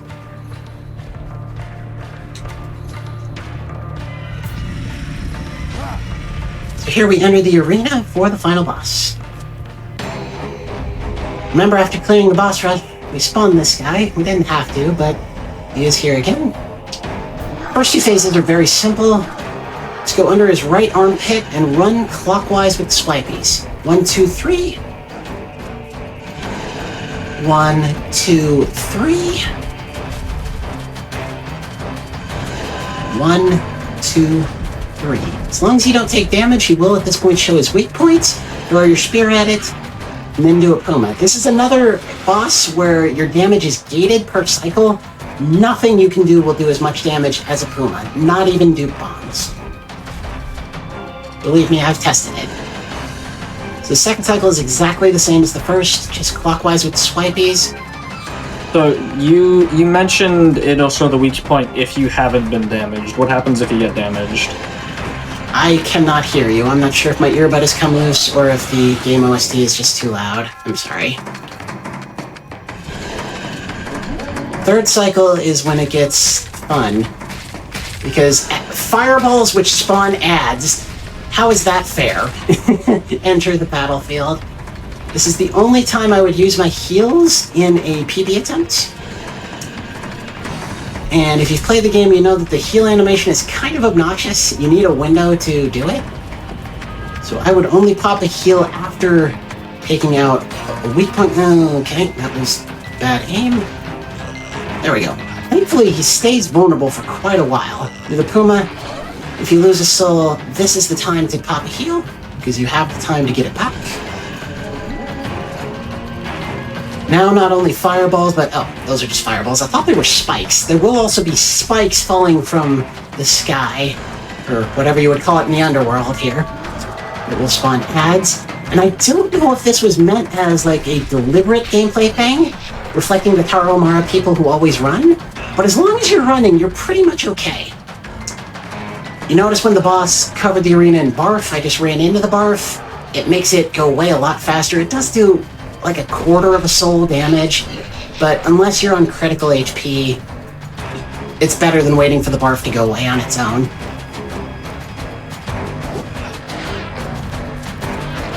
Don't worry about a finisher, don't even use it for the ads. The ads in this fight are not that big a deal.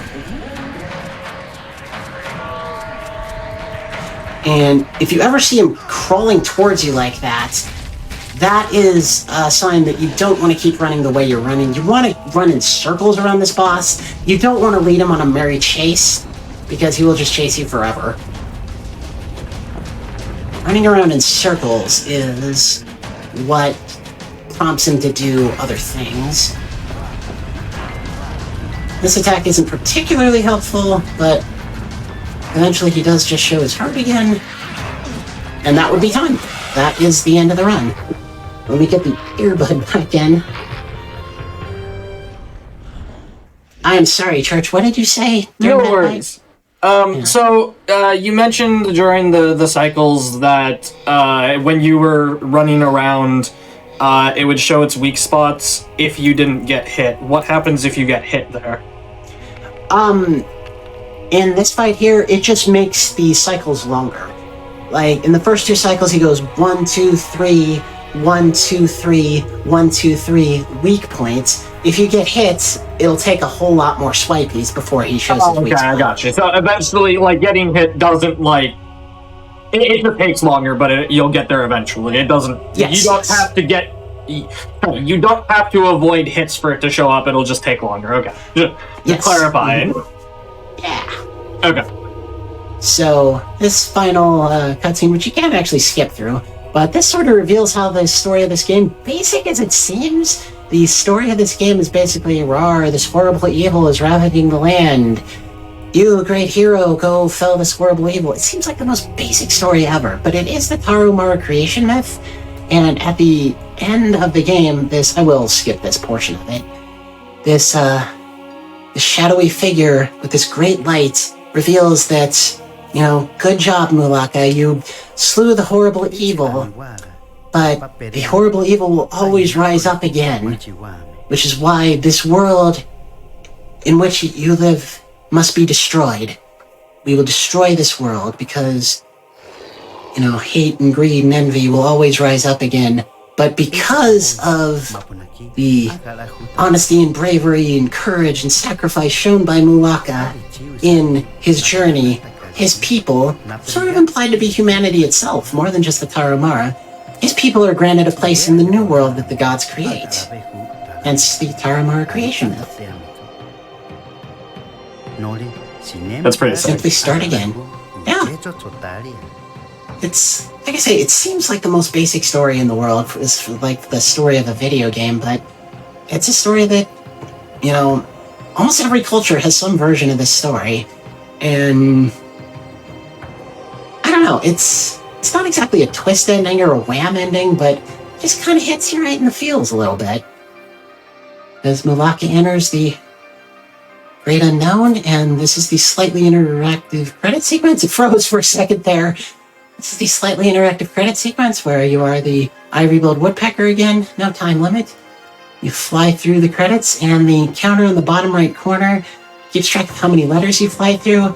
I think these credits are procedurally generated because I have, just set the controller down and not touched it and let them play through the whole time. And it's not a different number every time that pops up that you fly through, but it's not the same number every time either.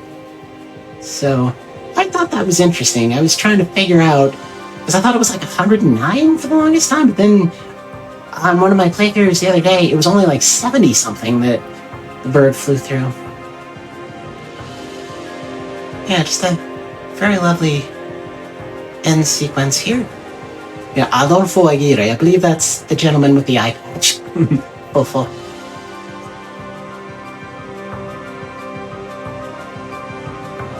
And if you want to, you can fly through as many letters as you like.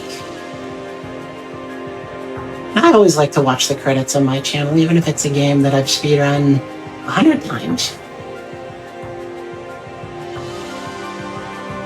I'm waiting for a game that will kind of test my convictions on that, though, because there are games out there that have like 30, 40-minute long credit sequences.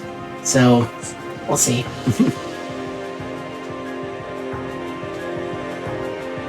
This one's like a minute and a half, I think. Like I say, Lienzo's not a huge studio at all, but they are a very nice one. They had a game came out last year called Aztec Forgotten Gods. Didn't get the best of reviews, but I sure enjoyed it. Out of all the games they put out, I believe they've only put out the 3. This one, Aztec, and Hunter's Legacy. This is definitely the one that's gotten the best reviews. There, yeah, 349 as I was steering the ivory-billed woodpecker through them. The ivory-billed woodpecker sadly was recently declared extinct. Oh, really? That sucks. Yeah. I immediately thought of this game when I read that, but yeah, that's the end of the game. Now, we had talked about this earlier. You want to do a run of this as well, right? That would be lovely, yeah. Awesome. Before we do that, though, we are going to take just a small break so we can get everything set up for that. So we'll be back in just a few minutes there, and then we'll get to see all of those tricks, skips, and everything. You know, actually put to work on a run. So we'll be back in just a few minutes there, everybody.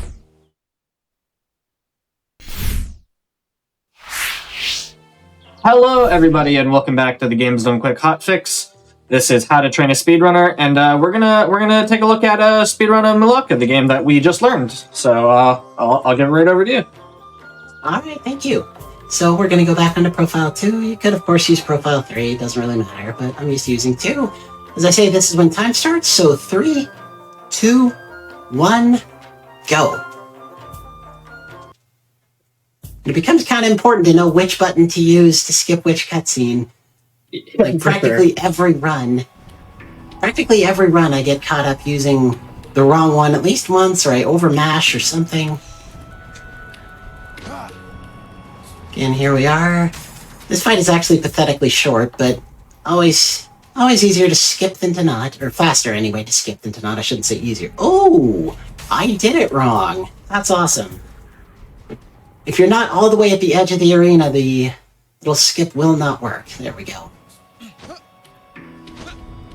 In a PB attempt, I would probably reset for that. But when you're starting off, it's like, yeah, whatever. Yeah, I mean, no need to reset for it right now. I try not to reset for ticky-tack things, but in the first 15 seconds of the run, yes. I was like that with the Grinch for a while, and I have had to stop. I don't know how much you do runs of this, but I when I was doing lots of Grinch runs, it was exactly like that. Like if I made a mistake in the first 15 seconds, I would reset, and eventually I was like, how many completed runs do I have? Like 20. How many attempts do I have? 1,000. This is a problem. I need to stop resetting for a 15-second thing. That costs me half a second. Well, that was a little bit more than a half a second there. Sure, Plus, it's not a mistake I make, like, ever. Oh, sure, for sure. Just, like, eventually, like, in terms of just, like, learning and everything and anybody looking to come in, like, it is okay to reset for some things, but eventually there has to be a limit. Please know your limit. Sure. Yeah, when you first start running this game, a good time for the first level is probably 2 minutes. I think my gold split is like a 147. Typical is anywhere within shouting distance of 150. It's probably going to be a little bit more than that here, but that's okay.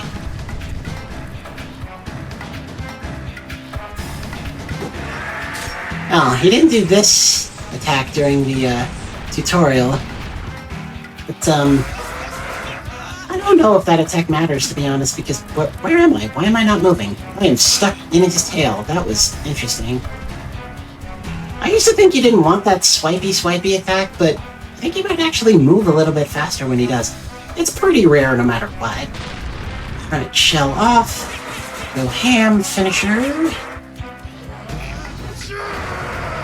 Couple more hits. Go through that. Off to Pakime.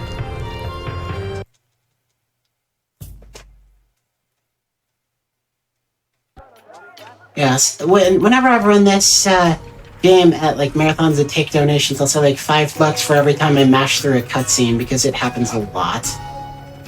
Yeah. Or over mash through a cutscene, I meant to say. Yeah. See if we can get fancy pathing in the real run.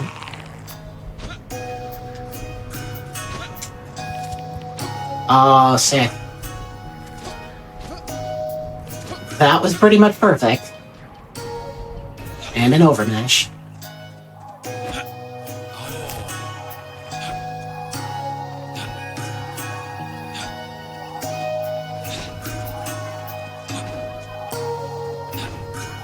There we go. That was a little bit below average. I can usually get it a little bit quicker than that.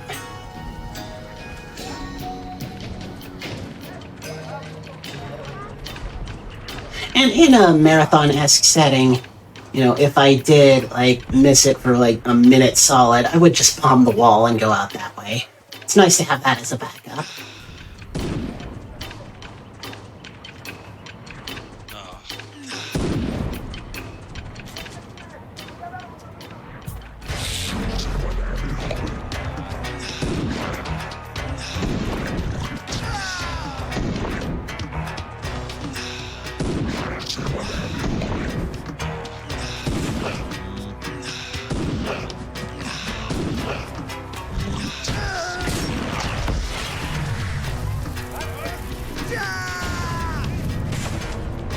Where the heck is he? There he is. How did that miss? You know, when he does his clone thing, you just jump. The real boss will jump with you, the others won't. You can also... He also has an aura if you look at the boss and the clones within Shaman Vision, but it's so much faster to just jump.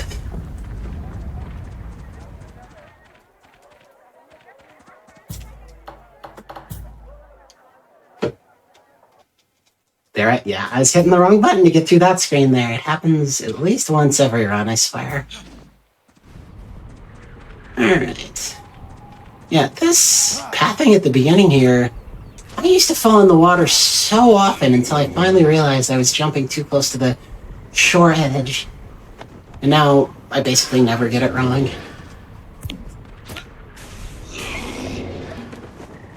Let's see how this clip into the cave goes. Like I say, I've been practicing in anticipation of the tutorial the last few days, and this has not gone well at all, and of course I get it immediately. That's pretty cool.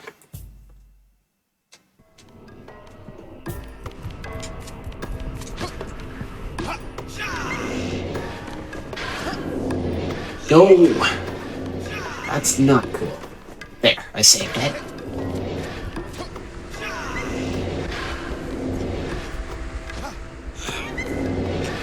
Why couldn't that have happened during the tutorial? Oh my gosh. There we go.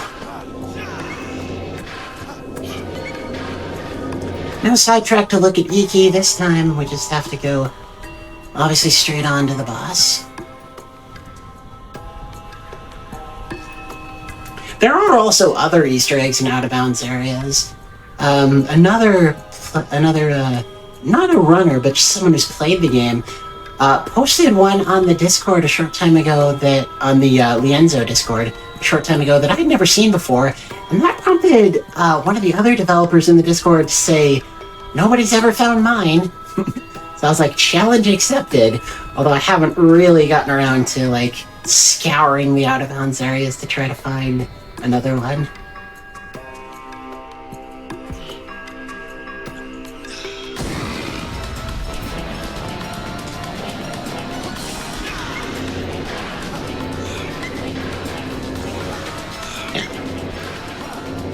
This boss cannot grab you if you are in Animal Morph.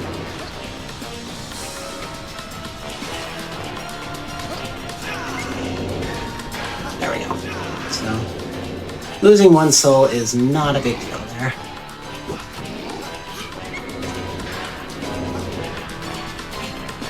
Any triples? There's a triple.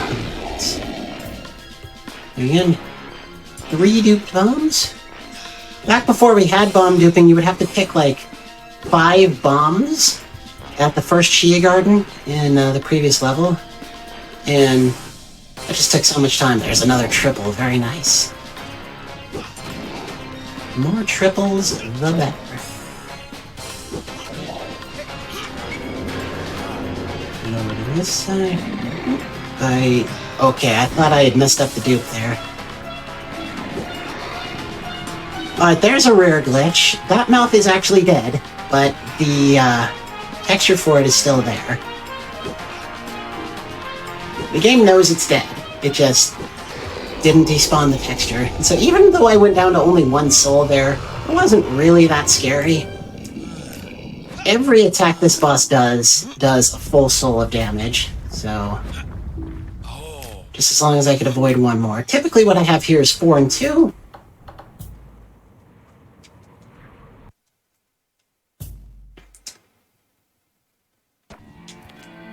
Let's see how the RNG poop show goes this time.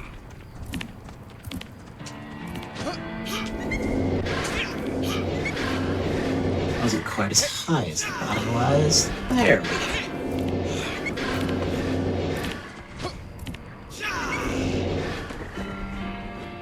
Froggo does make quite an entrance in the cutscene, and even skipping the cutscene, he kind of just like, oh hi, there you are. It's a good start. Or no, I moved to the side too early. You want to stay put while he's sucking in the water. If you turn too quickly, he'll turn with you, which will delay the stomp, which spawns the fish skeletons. Now, this is good. There's an example of I had the fish skeleton right against his mouth, so when he started to do the sucking water thing, I didn't even have to do the bear transformation. He just instantly ate it. Pedrogas is so good at doing that. I'm sort of okay at doing that. This was the only fish skeleton I saw. Where is the other one? I do not see it. Oh, there it is.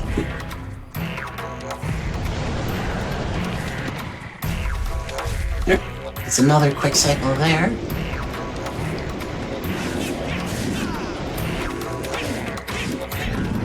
Yeah, really, the most important thing in this fight is knowing where the fish skeletons are. Staying near one, because when the boss jumps into the air, you will come down on wherever you are, so... Oh, I thought he was going to jump there. Say that. Yeah, I run a little and then I sprint a little. That makes sure that I'm clear of... that the boss is not going to land on the fish skeleton. That would destroy it. Another one spawns in right away, but obviously you're not going to know exactly where that is right away. You don't want the boss to land on the fish skeleton or, of course, your character. Both of them are right in front of you. It's good when they're sort of close together. It's starting to do a little too much shaking for my liking, but this is still better RNG than during the tutorial.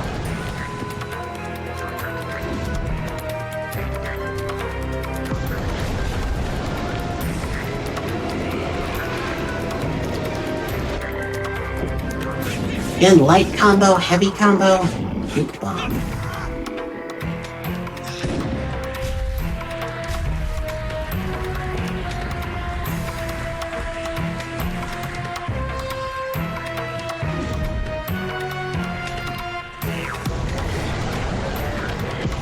I didn't even, oh, that was so good. He ate that when it was right next to him. I didn't even have to do anything with it. That's awesome, yeah. That was a really good fight. That was close to as good as that fight can go.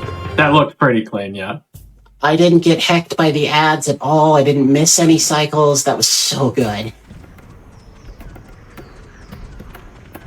Again, just knock this down. You can jump around it, but it's actually slower. Tiny little deboost through Mushroom Dude. Don't worry about a Rage Potion. Don't worry about the save point. We used to take this save point as well, because we thought it was required to spawn you here after the Scorpion mini-boss and the Puma Demigod, but it's not. As you saw during the tutorial, once the Scorpion is down and you have the Puma Demigod's power, if you warp back to this zone, you go back to the save point anyway, whether you took it or not. Yeah. Little unlucky there. Had a stagger right outside the boss's arena. Like a step outside, so that lost like a second and a half or so.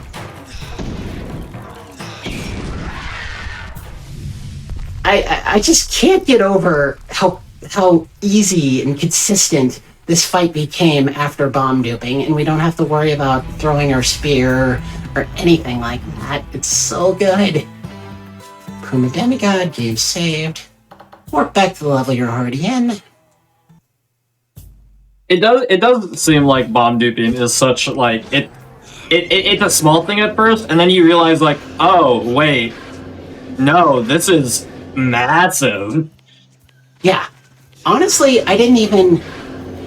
It wasn't me that thought to... This is going badly. It wasn't me that thought to use it against the Scorpion. It was somebody else. Probably Pedrogas. He's really the only person who's run this game besides me in like the last 3 years. When did this game came out? 2018, I want to say? So yeah. About the last 3 years. That might still be too high. Nope, that was good. And back when we did get rage potions, we would used to pop one here, because you have the time. But, no, just bomb duping.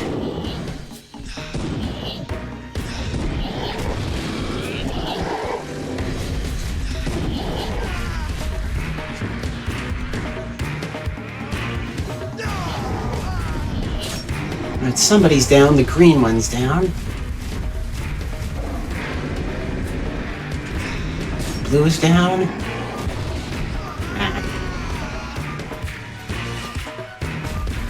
Alright, that was kinda so-so.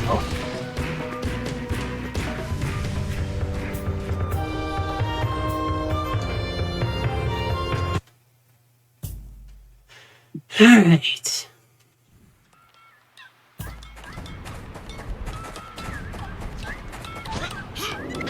I know during my first playthrough, I had speedrunning on my mind the whole time when I first played this game. I know during my first playthrough, the trio boss was like, oh my god, how am I ever going to speedrun this fight? But it's pretty consistent. Even bad fights are still fairly fast. To reset my fall, yes, good. That is definitely ruined. Like, it's not ruined, but it's giving me a different perspective in casual. Like, if I'm playing a game, I'm like, oh, this might be a cool speedrun. I immediately start being like, how would I break this? Yeah. Well, not even so much breaking it, just doing it quickly. Yeah. Alright.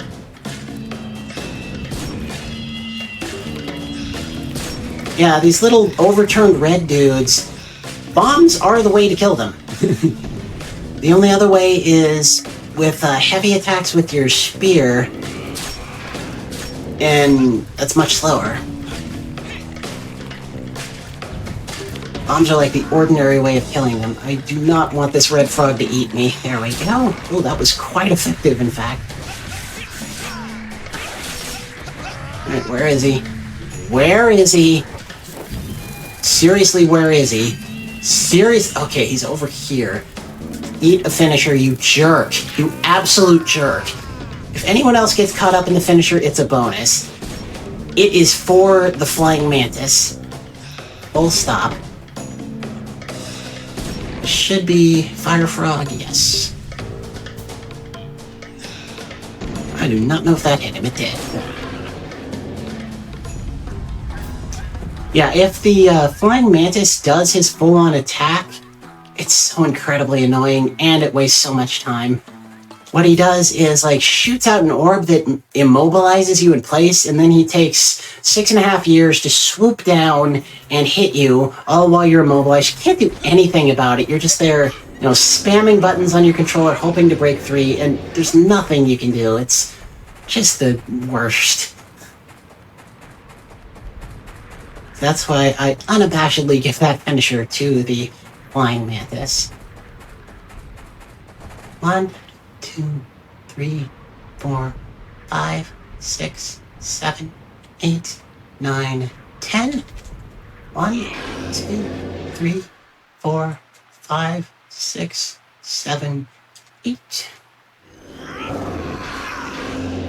It's not quite the proper sequence, but it should be okay. Yeah.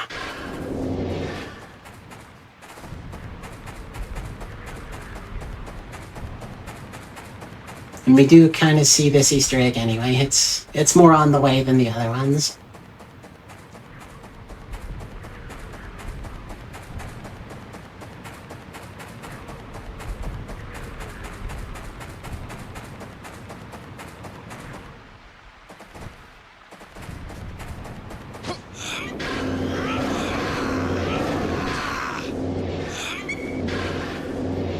Oh, cool. I thought I'd get a stagger there. It didn't.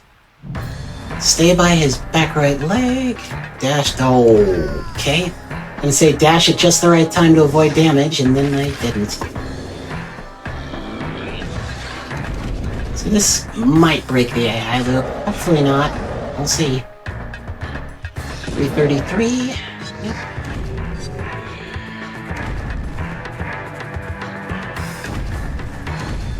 The one thing that restricting this fight to 3 cycles does is he never does his attack where he rolls around the arena, which is very good. There's nothing you can do about that attack except wait it out and frankly get hit. I don't really know a reliable way of avoiding it. On 60, we're on track for a 3 cycle. But I've never seen him do it before the 4th cycle. And if there is no 4th cycle, you won't see it. Yeah, this is a 3 cycle.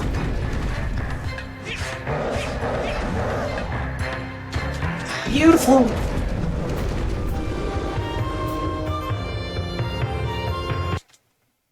So this is honestly going pretty well.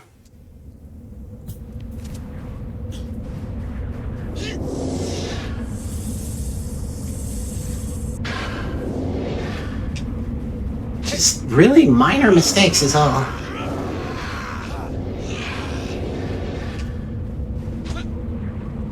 Famous last words? Question mark? I wasn't gonna bring it up. At this point, anything I say is a commentator curse, right? There we go. Don't need very much mana to do the invis wall clip there, so just wait for a tiny little bit to regen. Reset full height.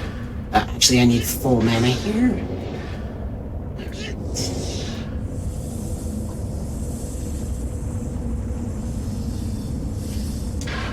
Yeah, the big turtle-like boss with the glowing weak points can be an RNG clown show sometimes, not nearly so much as the giant frog, though.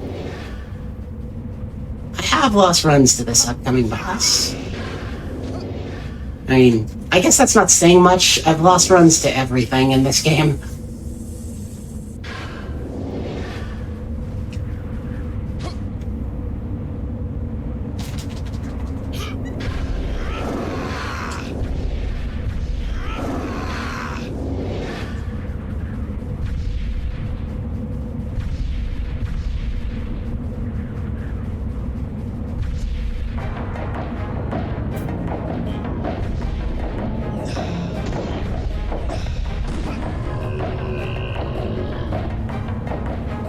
Nice.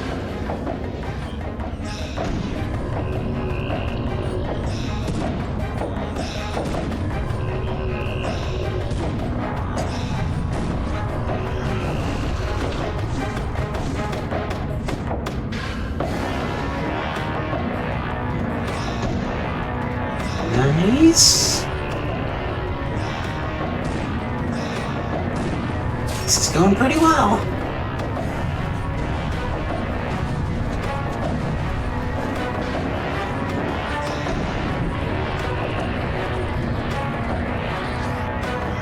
I don't know what my pace is, and frankly, I don't want to know. But I might get a little quiet at this point because this is really going well. Oh, I did not think the first one hit. It did.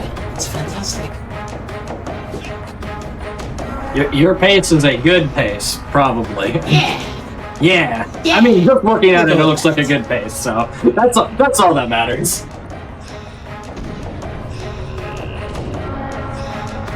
But yeah, I this just threw is a the good last of one. my bombs.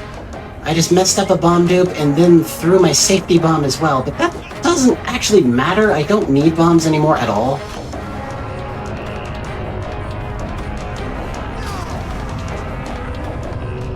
That was pretty good. Yeah, I don't actually need bombs at all at this point.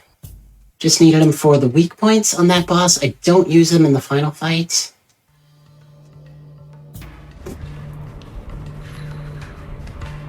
Let's see how this goes.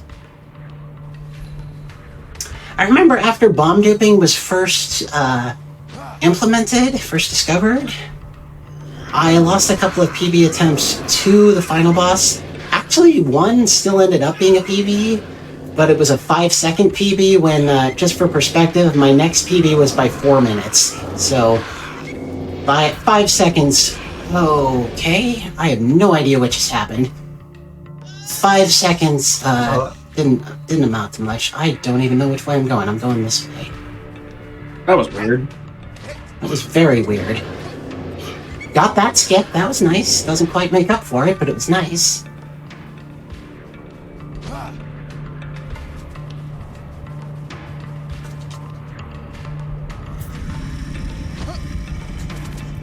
Alright, here we go.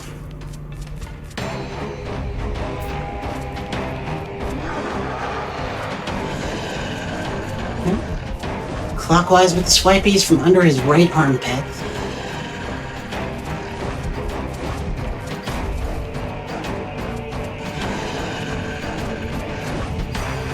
This will be weak points.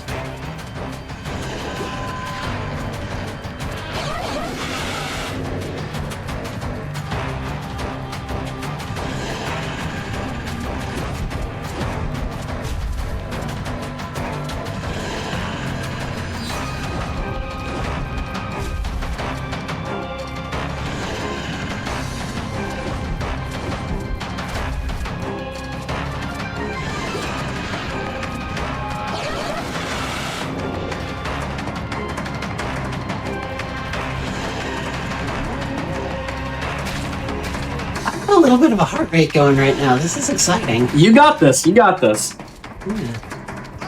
Yeah, I'm not worried about getting hit once or twice. I've never, like, no-hit this boss. That's just not really a thing.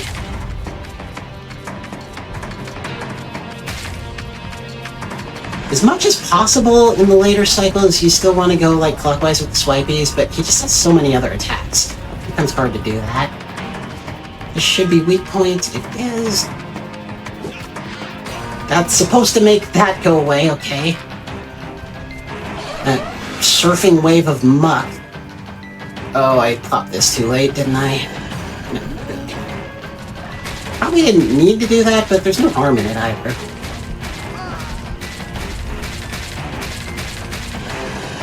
I would have just been standing here waiting for the boss to do his thing anyway. Barf. Gonna run into the barf. Since I've got pretty good HP, and it makes the barf go away instantly.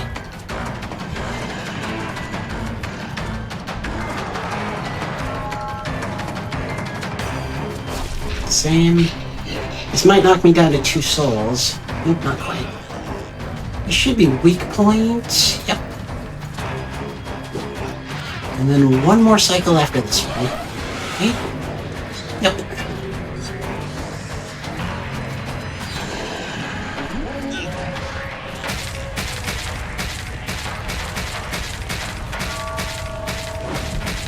Two, 3. Okay, he's doing this one. Yeah, I'll go ahead and run into the barf. This will cost me a soul. But the soul losing animation and the barf dissipation animation take the same amount of time, so it wasn't a problem. He's barfing a lot. He doesn't usually barf this much. But I've still got okay HP, especially since it's only one. This should be it. Get ready on time. Time.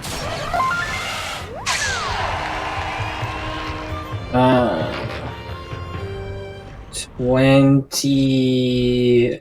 I'm a little delayed. 27:59. Okay, not too bad. My PB is at 26:59, so that's not too bad at all. That's not bad at all. For a no reset run, yeah, that's pretty good. Alright. So again, the inspirational ending with Mulaka entering the new world. Mulaka, thanks so much for letting me show it off. This game means a lot to me. And I hope y'all liked it. Hope against hope that somebody saw it and said, hey, yeah, I want to run that, because it's such a great run. It's a great casual game. I would fully recommend this game even at full price. And most of the skips are not too horrible. You know, they're learnable. And you saw through the course of this run, they're pretty eye-popping too. Even if you don't know the game, you can see, like, you know, my character floating out of bounds with the thing. You can tell that this is not ordinary gameplay. And I really like speedruns that are like that a viewer who doesn't already know the game can look at this and say, yeah, you're doing something weird. I like weird stuff. Yeah, and from what you were showing of the tricks, like, obviously you're the expert at it, so you know how to do them very well, but they didn't seem that hard to me. Like, obviously, it was with everything in speedrunning, it's going to take a little bit of practice, you know, and nothing. Sure. Usually things aren't free, but it didn't seem like it was something that, you know, you're going to be grinding and grinding just to learn. It definitely felt like, you know, I could. So actually, what I was saying, like, that, this feels like a game you could 12-hour challenge and then, you know, get a run done. Absolutely. So. Yeah, my first run of this game was 34 or something, and like I say, my PB right now is 26:59, so even my first run was... It's not a world of difference between a first run and a more practiced, more experienced run. Yeah, for sure. But yeah, that's all I have for you tonight. Thank you so much for having me. Thank you so much for, you know, coming on and showing this. When you asked me if you could, you know, do this, I had never heard of this game, and I intentionally didn't look at any of it just so I could be surprised. This game looks awesome. It actually legitimately looks super fun. The concept is really awesome. So, and of course, there's tons and tons of content in this game that you don't see in the speedrun. Oh, yeah. So, thank you so much, you know, for coming on and teaching. You know, absolutely happy to have you on. Love having people who are super passionate about, you know, speedrunning and games come on and share their passion. So thank you so much for... Yes, I did as well. And you did a very good job, you know, teaching. So again, thank you so much. Really appreciate it. With that said, that is all for the can't talk at the end. All of the show we have for you tonight. Tomorrow we have What's Faster, followed by Grudge Match. That's going to be 7 p.m. Eastern. We'll see you then.